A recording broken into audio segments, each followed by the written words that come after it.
Hello and welcome to episode 72 of Diamond Cast. Right. Fantastic. And I want to say welcome to the Black Charade Parade.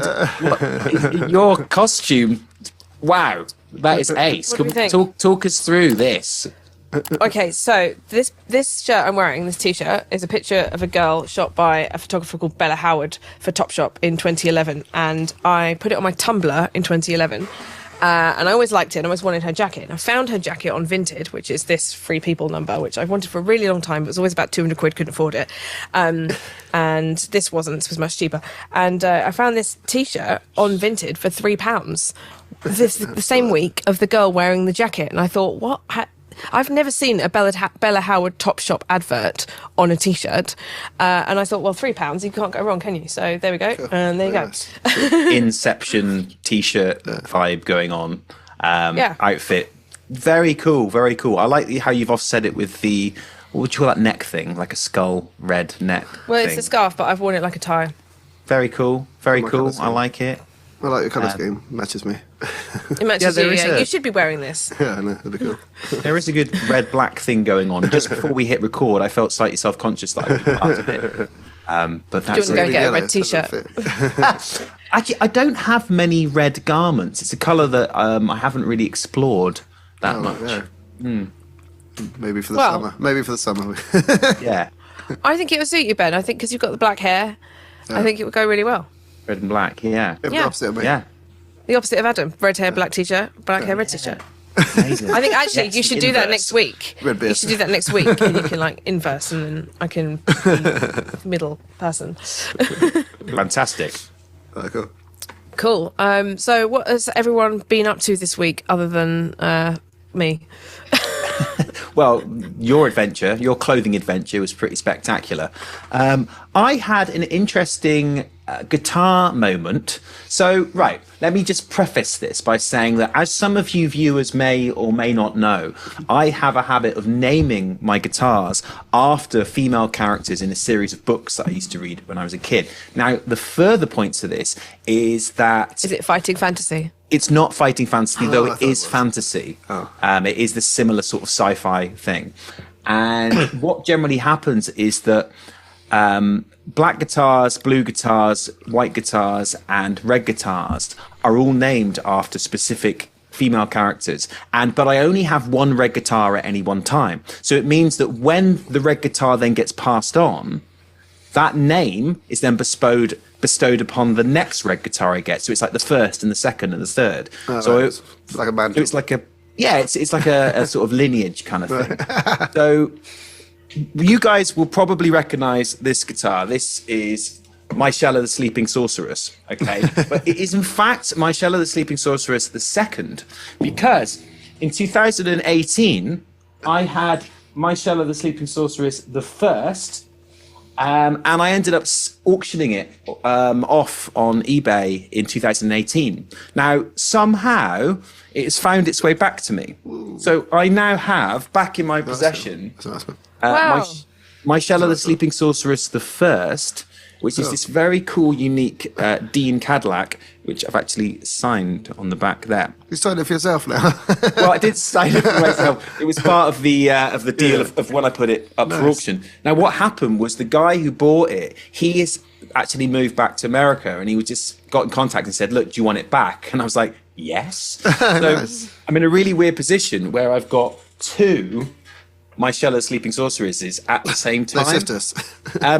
Well, they're sort of the same. They're the same entity. Yeah. So I'm kind of freaking out about the fact that this isn't supposed to happen. It's like a glitch. Paradox. Yeah, it is. It's a paradox. So what I might do, just through the necessity of the system, is I may put the first Myshella the first on some sort of raffle or auction or something again, and put her back out there so that there isn't. They're fighting, they're arguing. As you say, I make them can't fight deal for with this. the title. Yeah, exactly. And then what with Paulette as well, there's a lot of energy here, so I need some chill So yeah, I will very likely. This is a very cool guitar. Be putting it back online at some point. Normally, these Dean Cadillacs come with those classic, that kind of really over the top headstock. Looks like a massive, pointy one. Yeah. pointy, like a V-shaped one. But I kind of prefer this. I think it's a bit cooler. So it's a bit of weird kind of guitar energy going on here today. But You find those ones with the big headstock? They're really weighted, lopsided, always flop down. Yeah, and I just thought it looked weird as well, because when you think of a guitar, it has a certain shape to it, isn't it, of width here, sort of narrowing down to a point. That's just the way they look, isn't it? Whereas this classic or more the commonest version of the guitar goes like really splayed out, kind of like an inverse flying V at the top, which I always thought was a little bit too exotic for my personality. Too much headstock. Yeah. Whereas this was cool. So that was quite a fun thing. And as you'll know, Adam, guitars, and Nat as well, guitars are important part of who we are. And when you kind of... you build a relationship with them, and then when they kind of go off on their separate ways for whatever reasons, it feels like it is a loss, and you have a creative time. So that guitar, my Cello the First, was used. I used it in various Sisters of Mercy shows. It's in a Night by Night video, so it has got like history. So to have her back again is kind of strange. I can't ever get rid of any of mine. I just keep adding to the collection. We can see behind you. That's just like half of. I can't bear to get rid of them. My parents' house is full of them. So you're currently in possession of Sarrasinia the First, so the second actually. The first was one I had when I was a teenager. So you're in possession of the white SG, which is Sarrasinia the Second. Now I need to get the third the next time I get a white guitar. So is she in view of your screen right now, Adam? It should be in that guitar. White below, I think that white below is it. That's correct. Yeah, the white SG. Yeah, so. It's cool. Cool. So they don't all have to be the same type of guitar, just the same colour to get the mandrel. Yeah, exactly that. So blue, red, black, and white are generally the colours that I've had of guitars over the years. Yes. Very cool. But sparkly blue. Very cool. Sparkly blue. We'll have to find a new character. Yes, I think. Cool. So we've got some questions from our Discord. Everyone, thank you very much for sending the questions in from Discord.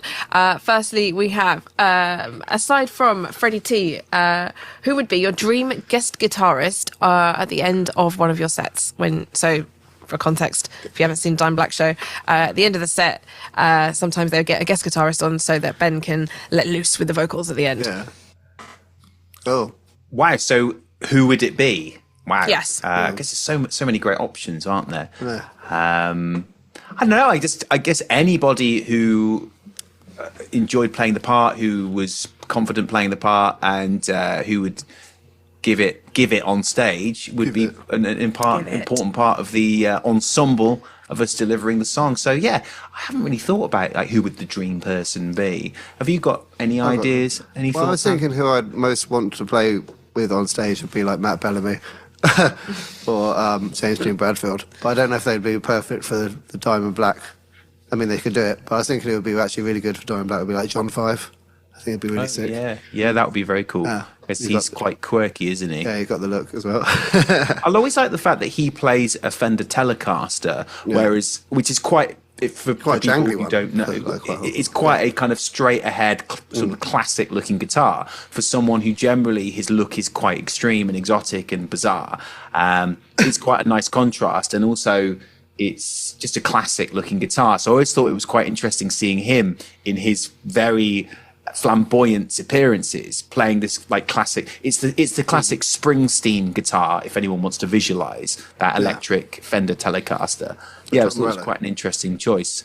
And I always had a lot of respect for metal guitarists who play Telecasters, because it means that it's a lot more about the playing than it is about sort of showboating some wacky like 18 string pointy pink thing.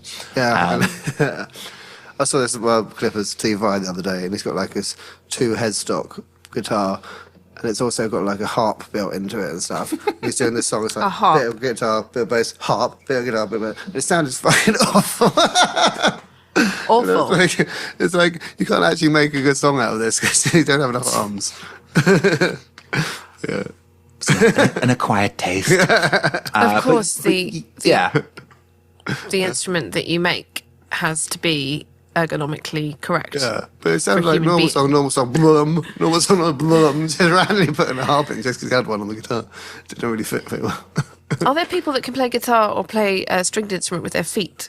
Because that's an option. You could have someone playing with their hands and feet at once, and that gives you two. You can play extra bass with your feet. You can get pedals that are like bass pedals, so you can play acoustic guitar with your hands and then do the bass with pedals. So it's like organ pedals, kind of like that, but they play a bass sound. So you could do that. Well, yeah, the bass player of Rush, he does play bass and sing and do keyboards with his feet. So pretty intense. Because I guess they just wanted to stay being a three-piece. They didn't want another musician on the stage. So that was how I think they were able to cover that. I like being a three-piece. Really. So, as I said before, I quite like us being a three-piece. I like there being like one of each instrument, and it's like nice and. you said you just ruined my next question, because when you said you like being a three-piece, I was going to say to you, well, are you prepared to learn how to do all the things that the Rush guy does, so that you can add more instruments to the repertoire? But then you just also said you like having three instruments. So Yeah, well, we have a backing track for like synth bits and stuff like that, and like we'll walk on and things like that. So it's but like in terms of instruments playing on stage, it's three of us. And with I think you have to be extremely well rehearsed in order to do three things at once. And still feel like you're embodying the song and the emotion rather than just the technicality of I'm trying to do all these things at the same time. does I it guess become a gimmick? Yeah, I'd like to do maybe- piano. I'd like to bring piano on stage, but I don't think I'd play piano and bass at the same time. I'd have to switch. unless you could play the piano in the way that Nat described once with toes, if you remember that. Yeah. That was a pretty interesting. Yeah, that was when we were talking about can you play keyboard with your feet, and you weren't picturing the big piano in Big.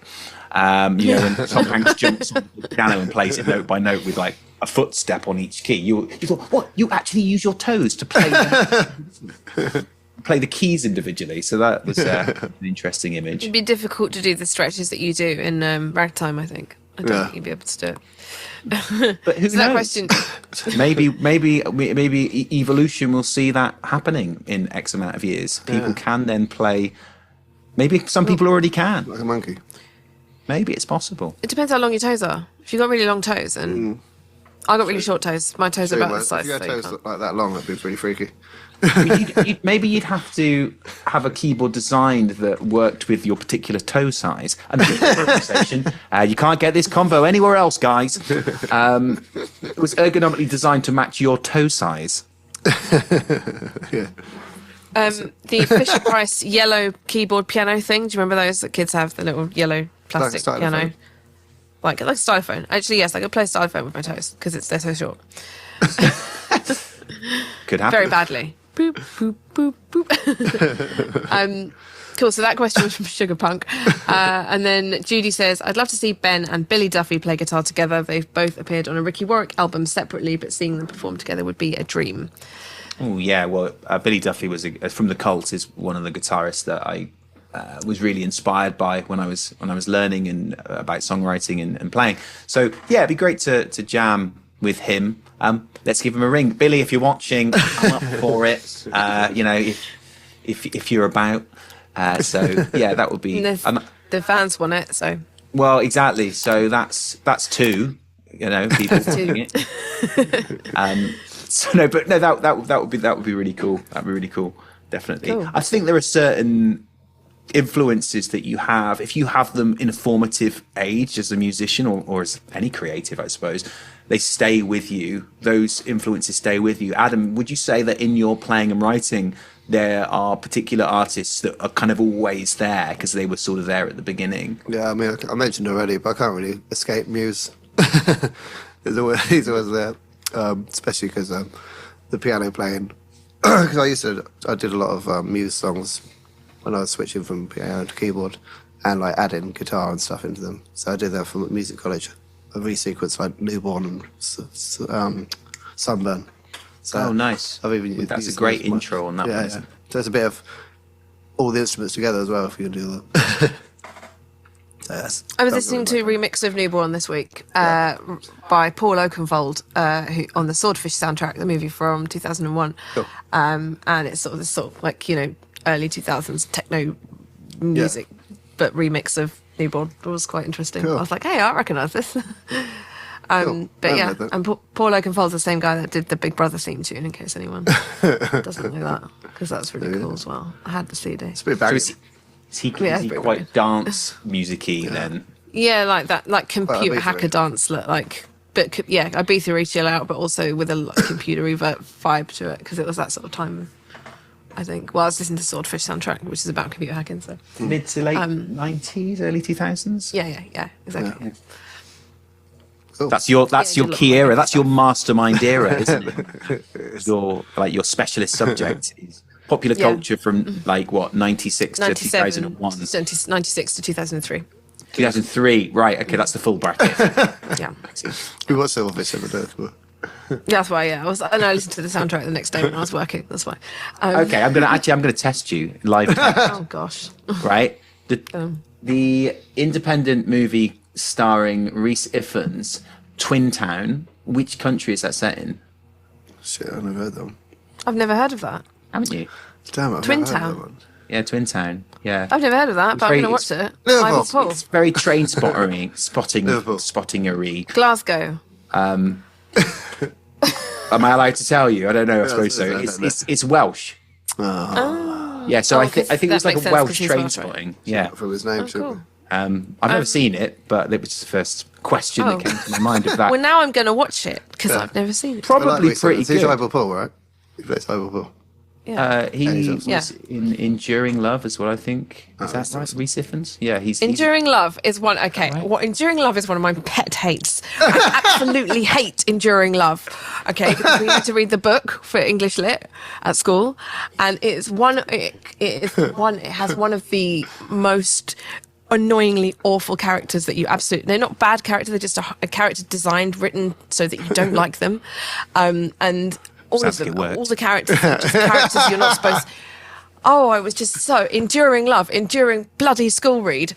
Gosh, I could think not read that's that. the I hated it. film. I Is it about hated it. some kind of stalker or someone obsessing over someone? Yeah, he like sees that, a balloon, a hot air balloon Yeah, accident, yeah. and then this guy stalks him and is sort of in love with him a little bit, and it's like, and they're both these stuck-up Islington types that live in a nice, they've got their nice house. And gosh, oh no, it was just, I remembered it out of nowhere the other day, and then I went on Reddit and looked at what people had said about it, and everybody was saying, oh, I hate the characters, they're so unlikable, and I thought, well, I'm glad I'm not the only one. Yeah, this thought just popped into my head, and I was like, I haven't thought about it, and since I studied it for my GCSEs, and I I'm really still angry with Miss Lucas for making us study that, when we could have studied all the great literature in the world, and we had to study Enduring Love. Would you say that in fact it created enduring hate? Yeah. Yes. Oh, well, yes, but only since about 3 weeks ago when I remembered it again. It was enduring quietly in the background. And It you was, sort of it forgot was. about it.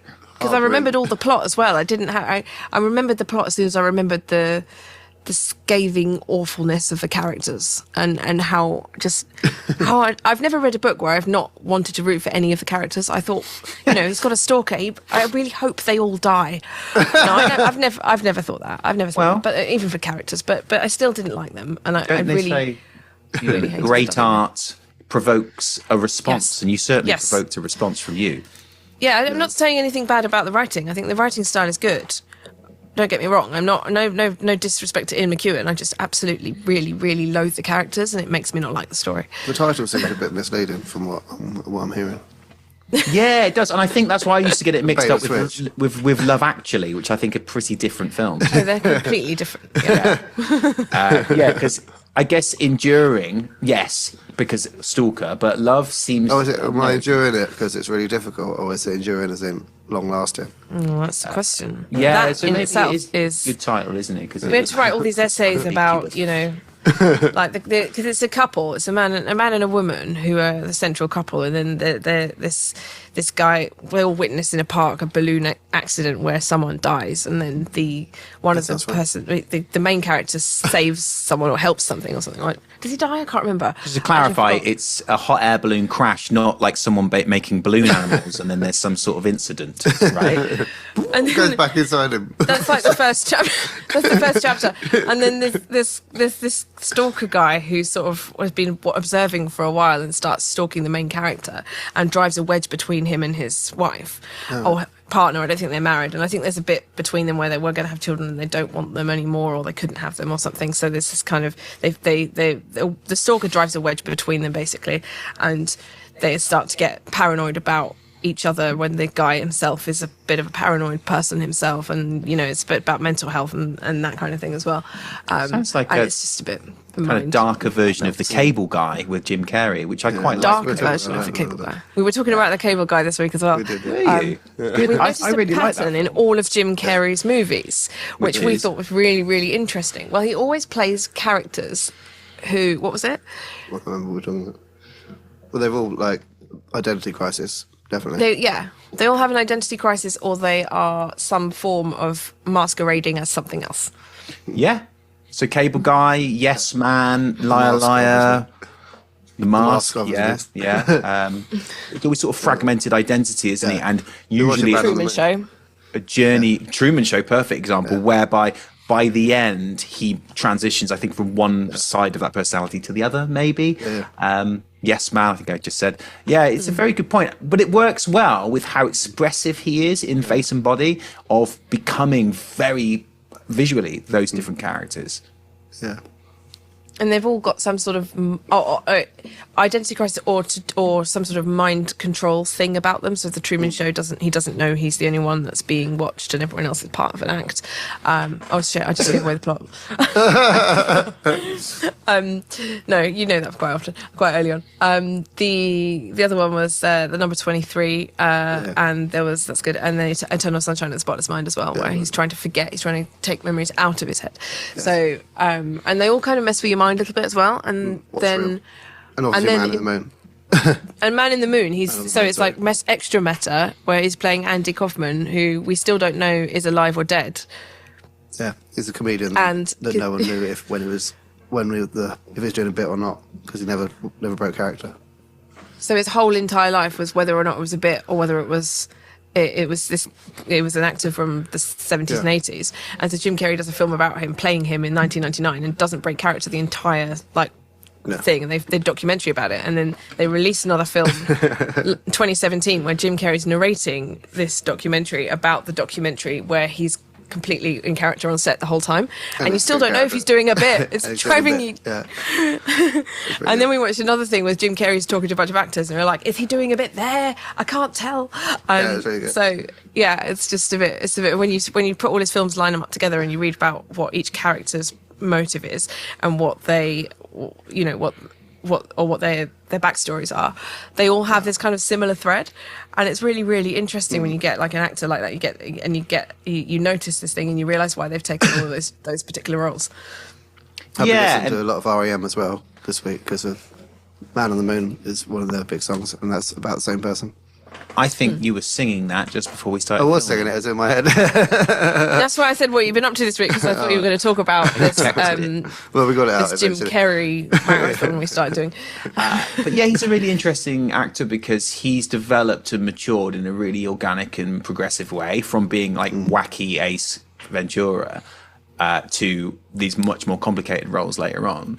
But still, it's still very on. I don't feel like he's changed brand. I just feel like he's sort of deepened his brand, if you will. Yeah, he has. Yeah, That's some meta stuff. yeah. I think we need to watch every single film he's ever done. But yes, the Cable Guy.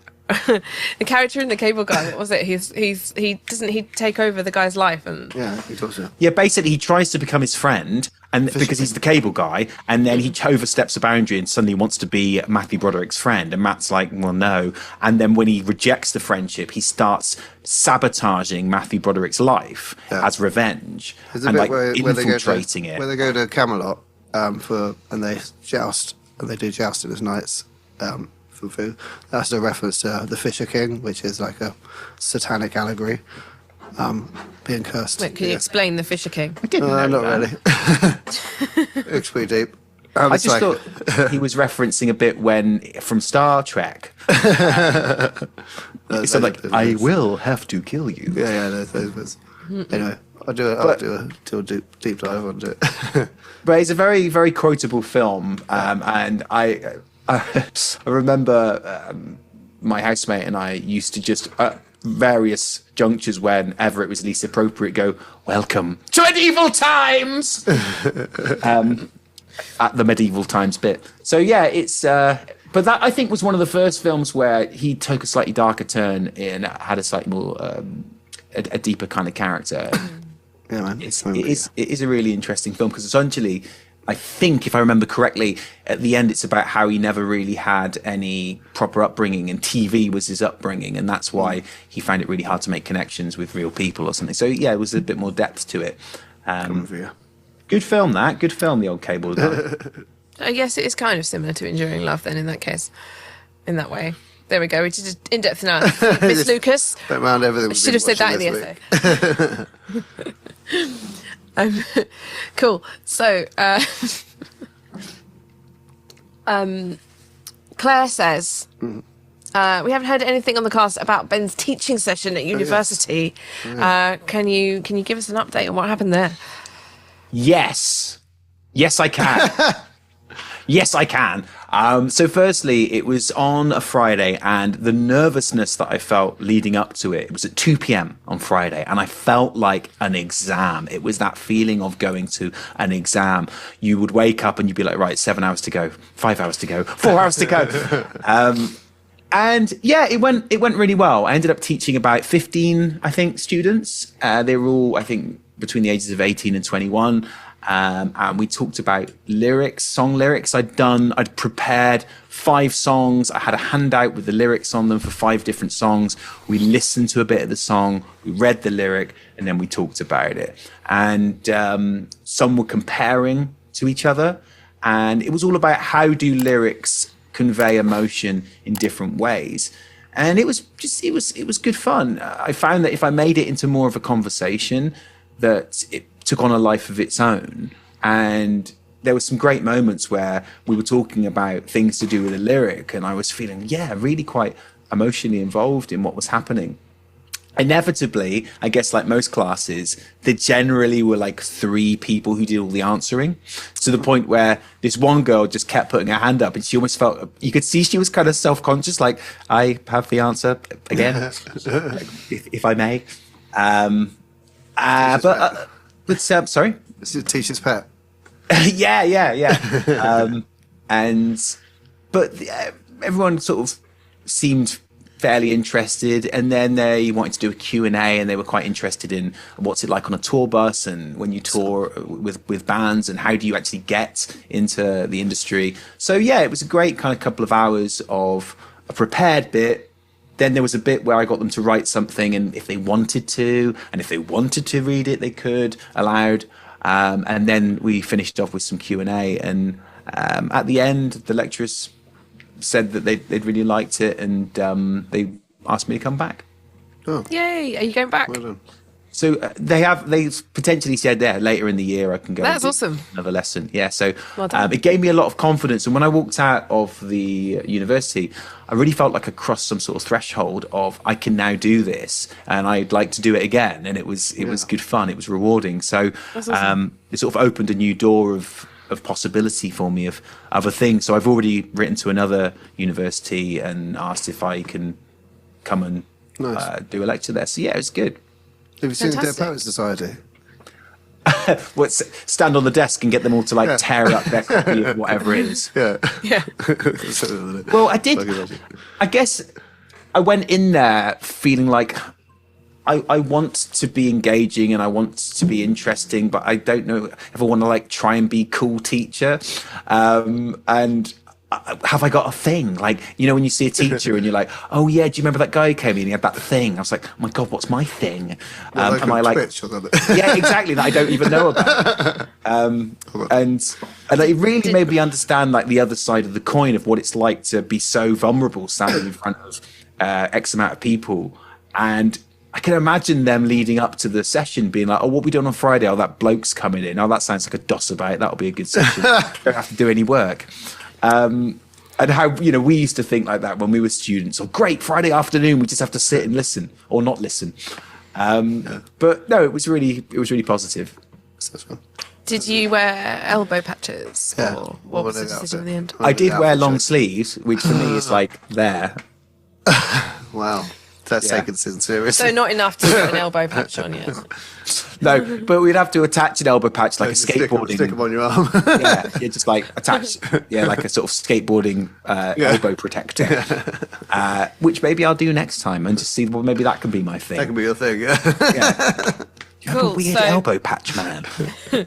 So Ben is available for university lectures up and down the country. If you have a university or college you would like him to lecture at, please write in, send a stamped envelope to PO Box. Whatever. That was almost like it appeared a small print on the screen and you read it really quickly. You know what I've been watching? I've spent my life watching these programmes. It's just in my head. Cool. Well done. Yeah, well done. Wait, there you go. Sounds like the end of a lecture, kind of. With all cheering. Yeah. No, I just put that sound on as I finished. Like, that's it, that's the end, guys. So, Did you make them listen to Diamond Black? That's the question. Did I make them listen to Diamond Black? Do we have any new fans? I did. Lock the door. No. Put it on really loud. No. Trapped. Did you? Did they talk to you about things like that, about your personal projects, or was it all about? Was it about what you do, or was it you telling them about how to do things in the industry? It was more about just giving advice. It was about lyrics. And so as a lyricist and a songwriter, and they are budding songwriters, that kind of was the main thrust of it. And then because I've got industry experience, in the second half, we could do Q&As about stuff like, what's it like to be on tour? How do you get into it? What do you do if this happens? And yeah, I was able to advise them and say, a large percentage of the job is not the job. It's how do you get on with other people in an ongoing 9 weeks on a bus environment. And, picking the right people and being a band with. The most important thing, really. yeah, exactly. So was it kind of like a Diamond Cast episode? I'll let you know when I pick the right people.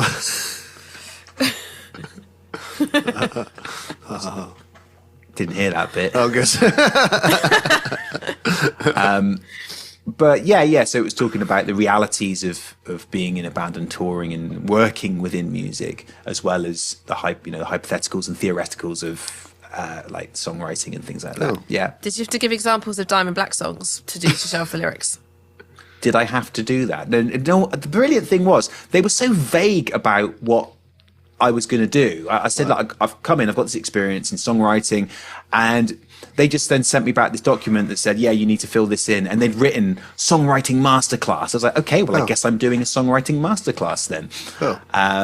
And so, yeah, it was about, I could basically then base it around that. And I decided to focus on lyrics, and that being the, and it was really nice because it combined so many things that I'm passionate about. So lyrics, songwriting, alternative music, performance, presentation. There was mental health stuff in there. It was helping people. So it was like a really all-encompassing thing. And when I walked out, I felt, as I said, like I crossed the threshold, and this was something special and exciting that I could then do again sometime or multiple times. Nice. Book now. Now we're doing an online course next. Ben's songwriting masterclass. Oh Yeah, I yeah, like a could do that. six-part masterclass. Yeah. I could do that. That would be quite cool, Yes, actually. This is do the that. this is the pre-research for the online masterclass. Research. Pre-search. I've never, ever heard that before. Why has no one ever said that before? Why? I suppose it's because research No is one does it. pre-preparing, isn't it? Because no one even does the research, let alone the pre-search. Like the research before you do the research. Yeah.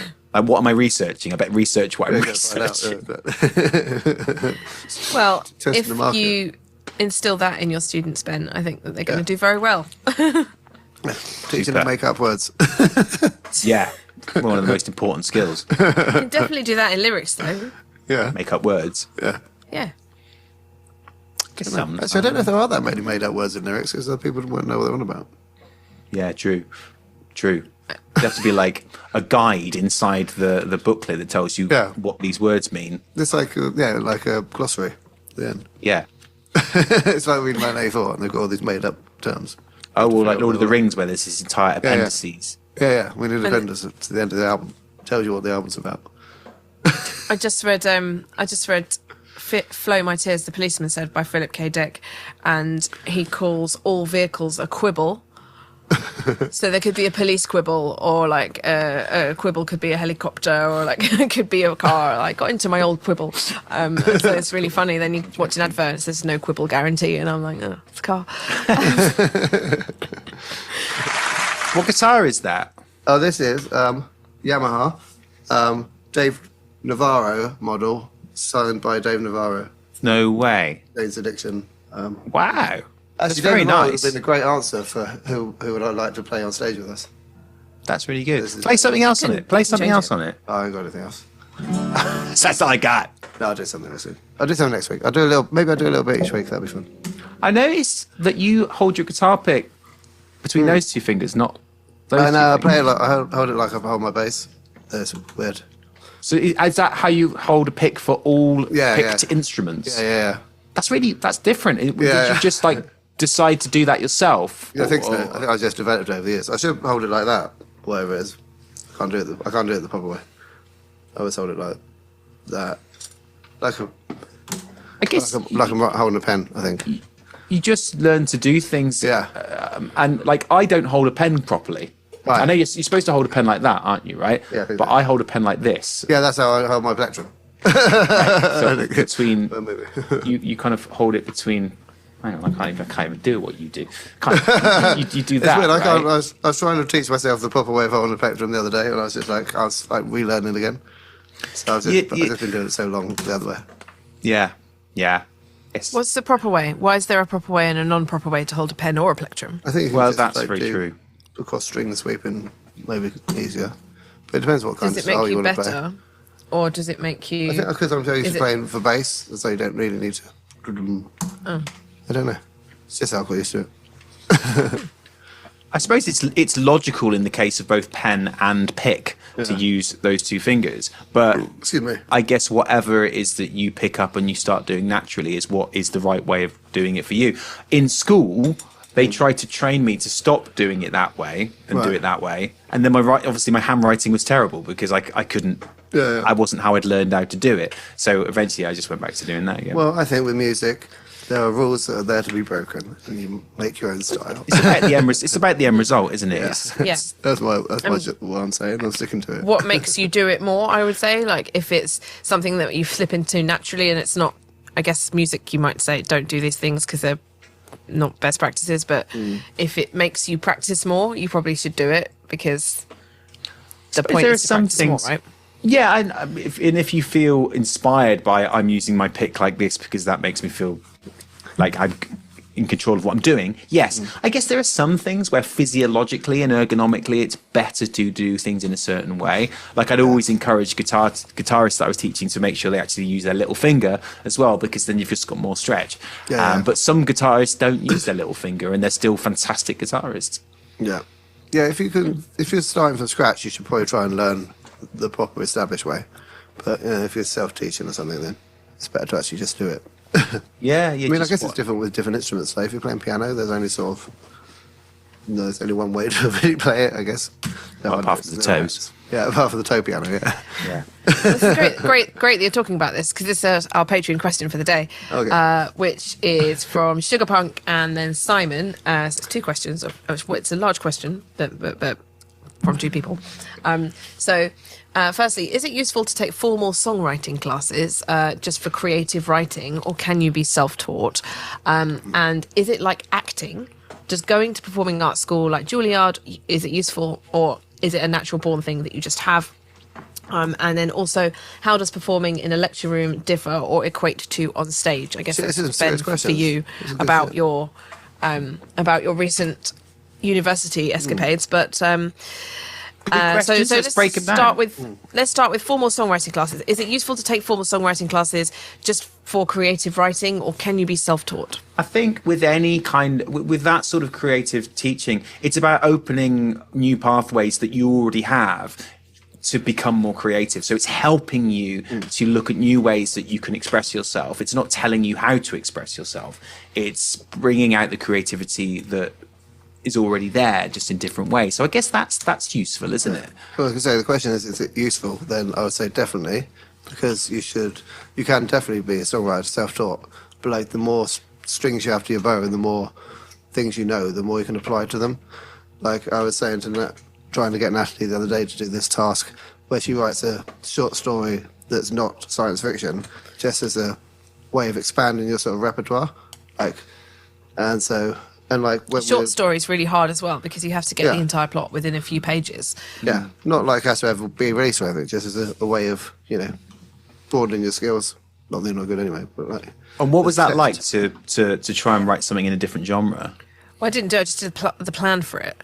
That's cool. Because it's not the different genre that was the issue. It was the planning something that's only going to be like 7 pages. That's kind of... But I wrote the plot line for it and the character, but the only thing is I just can't figure out how it's going to end to make it compelling, to make people not go, oh, I've written 7 pages of my life has just been wasted. So I haven't written it yet, but we'll let you know. But yeah, so going to study songwriting is definitely useful because you'll learn different techniques and be pushed outside your comfort zone. Whatever. So.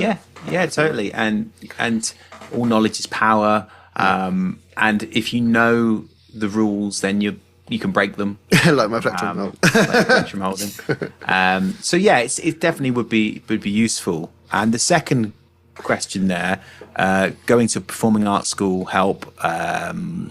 I guess it just means working with other creative people, whether those be the teachers or the other students, is going to bring out more of your own creativity and inspire you in different ways. Sometimes when you've got a writer's block, the best thing that you can do is work with somebody else because they've got different ideas and different methods, which then you bring out your creativity in different That's ways. a good point. And I It's guess like being in a band as well. Sorry, I didn't mean to interrupt.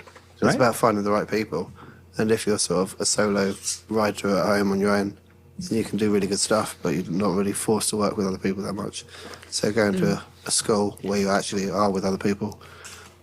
and And you it were gives you- given Yeah. So. and you were given projects and deadlines that you wouldn't have imposed on yourself, and concepts and ideas. And I know we've probably all been in that situation where you go on a course and you think, oh, I'm really interested in this, and then they give you an assignment. You think, how? I don't want to do that. But if done right, it can actually reveal and improve you because it's taken you out of your comfort zone. Definitely Or takes you out of let your me comfort hate it. zone. I know what you Well, don't like. And that, but also gives you the time to actually do it rather than, and the people to do it with who are up for doing it seriously. So, I mean, not everybody can afford to go to Juilliard or to a performing arts school, a prestigious school like that. But one thing I would say, if you want, or if you don't have time or you're working or anything like that, I would say go to sort of like a once a week kind of an evening class with class, yeah. something like mime or, theatre or something like that. Because then every Tuesday night from 7 till 9, or whatever, you are put into a room with people who want to be there, who've all paid to be there, who've all got this idea that they're not all like crazy professional either. Everyone's kind of like in the same boat as you, has a day job, has another life, and wants to do this. So you're all kind of there because you want to be there, and so everybody has this sort of dedication to it anyway. And you've got this time where you can be as you can push that part of you as much as you want to. So if you have got a sort of inner Jim Carrey, he can come out, and that would be, it's sort of a way to learn those sorts of things, because you can't just you might have it, right, but you don't have space and time and people to express it with and to practice it with in day-to-day life if you don't actually go to a performing arts school. I mean, if you want to experience that with other people and you want to see if that's for you and you want to see if that's something that you want to then maybe spend more money on or do as an actual course, or even go to enroll in a performing arts school and change your career, or do that for your vacation, then it's a good way to kind of test that and see. So it gives you a contained, intentional space to experiment with that and to put those skills into practice. Yeah, absolutely. Where there's no you're in that session for 2 hours and that's what you're doing. Yeah, absolutely. Yeah, also it forces you to do it every week. Like you might be, I wanted to do some songwriting, but then it sort of drifts because of time. If you do a class like this, then every week, Tuesday, that's what we're doing. It comes around quicker than you think. Yeah. Yeah, very good point. Yeah. Sort of when I was a teenager, I used to go to a theatre class, and after school. Nice. So I really enjoyed it. I would recommend it to everybody else. I'd love to do it as an adult because I went as a teenager when I was an awkward person, and it was improv. So it was every single. You had to just think of stuff, and there was some guys in my class that were incredibly funny, and whenever I was in a team with them I was always like slow on the mark and I couldn't do it, and then I felt really bad. So I was too much of an now I would, because now I don't care, but I was more of a self-conscious teenager. I was 13, I was just coming into the world and trying to work out what kind of person to be. So I did it for like 2 years, but I definitely recommend that you do it kind of as an adult. I think that's better. Oh yeah, absolutely. So yes, do something like absolutely. that. So is it natural born, or you just have it? Like some people do, but some people they find it. Yeah, but even the people that are naturally born talented have to hone it and work at it. It's not like they're just like instant genius forever. Yeah, and they also have to learn the discipline of how to make it into something structured, and how to do it in a way that isn't just... Because I'm sure we've all met people that we've seen who have a talent, and they'll bring it out, and then you go, why don't you... And they're like, oh, I can't be bothered, I don't want to... They don't have necessarily the drive to try and fail, which is necessary for any kind of vocation. They like just having the safe space of, I'm going to amuse my friends or play a song for my friends. I don't want to actually put myself out there, which is understandable because it can be really, really challenging to get knocked back so many times and that sort of thing. So yeah, you're right. You do need that structure for it. I think most people have some sort of musical ability. I think in all the years of teaching, I only met 2 people who didn't have a natural sense of rhythm. And natural sense of rhythm is kind of the only thing you really, really, really need in order to do any sort of music, I think. Well, I've got a little positive story. My mum's 63, and she just signed up this week to start doing ballet lessons. Nice. Yeah, so it's just something fun to do, something silly. She can go out of the house and something. That's so cool. A bit of a laugh. That's so cool. Why not? Why did she choose that specifically? I don't know. I think she just thought, why not? I think she sounds fun. Like just spontaneous. Yeah, exactly. Oh, there you go. That's wicked. Never too late. Cool. So there's some good advice. That's a nice little segment.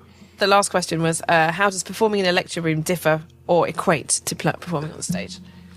Oh, wow. It's so different. And because you're not with most of the stage experience I'd had before, it was always presenting a creative work, whether that be acting or playing music. But this was different. This was presenting an idea, some concepts, other people's work, an opinion, which was really different. But I found that because I planned it out over the course of about an hour, and then the second half was going to be the Q&A.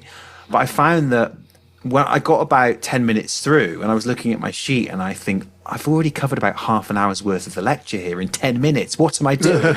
So then I chose to slow it down and make it more of a conversation. And that suddenly felt so much easier and more relaxed, of asking people not what is the answer, what is right or wrong, but what does this make you feel? What emotion do you experience when you read this line? And that really brought out people's You're wrong. Well, you're wrong. I experienced sadness. No, it's wrong. It's supposed wonder. Yeah. No, wrong. Get out. Cool. We done, guys? Okay, cool. So in that case, everyone go over to Patreon and find out what Ben really did with his tractor, and we'll see you next week. Thank you very much. See you later. All right, guys.